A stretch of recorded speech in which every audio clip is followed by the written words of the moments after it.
The Ravens, Josh. Kyle Hamilton, of course, their first-round pick. Maybe they were sniped on Jordan Davis. Also landed Tyler Linderbaum, traded away Marquise Hollywood Brown, and then picked up David Ojabo in the second round. What's your grade for the Baltimore Ravens? I gave them an A. I mean, they just took good value at each one of these selections. Kyle Hamilton was a top 5 player for me in this draft class because of the size, the speed. He can erase tight ends from the field, plays downhill, can be physical, making plays in the flat, all that kind of stuff. Tyler Linderbaum was also a top 10 player for me. I think he's, the best center in this draft class.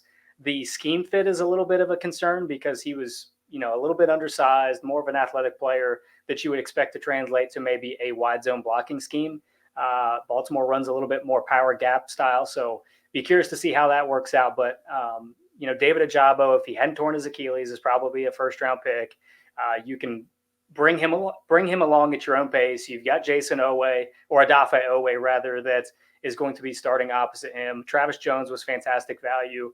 Daniel Falele was fantastic value. Demarion Williams, good value all the way through these 7 rounds. I mean, Baltimore just found good value. The only one that was kind of in question was the punter. And when you make this many good picks, you kind of get the benefit of the doubt. I mean, if you take a punter, take a punter. Who cares? You've made so many other good picks that I don't think you deserve any backlash for investing maybe a middle round pick on a punter. So what they did was fantastic. Just love the value from top to bottom.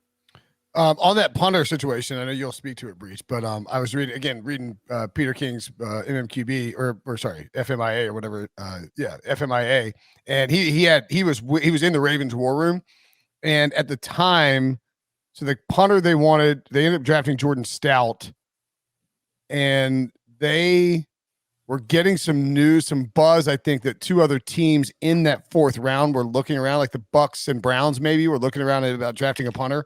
And I think there was actually somebody.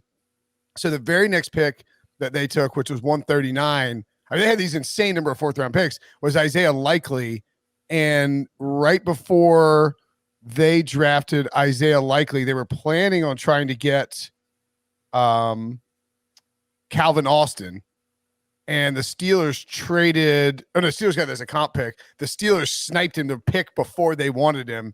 And the whole room was like, oh. And so then they had to pivot and take Isaiah Likely instead. Just thought it was interesting that going punter at 130 cost them Calvin Austin. Just something to think about down the road. But Breech, apparently they said this was the only punter they were willing to take in this entire class. Yeah, and I kind of went over this in the Saturday post-draft stuff, but look, if there's one team you're not going to second guess when it comes to selecting a special teams player, it's the Baltimore Ravens. They hit home runs all the time. They have the best kicker in the NFL, probably the best overall combo between punter and kicker, but their punter's getting old. He is going to be 40 this year, and so that's where you got to look to replace him, and that's what the Ravens are doing here with Jordan Stout. And I know that a lot of people thought Matt Araiza would be the top punter taken, but look, Jordan Stout was very, very good in college at Penn State. And, one of the big stats, probably one of the most key punting stats, is net punting average. And Stout finished, I think, 4th in the country last year, and Araiza was 6th. So he had him beat there. And he can do what the Ravens want him to do, which is be more of a finesse punter. And Araiza's the boom guy, and the Ravens don't need a boom guy. That's not how they punt. That's not what they do on special teams.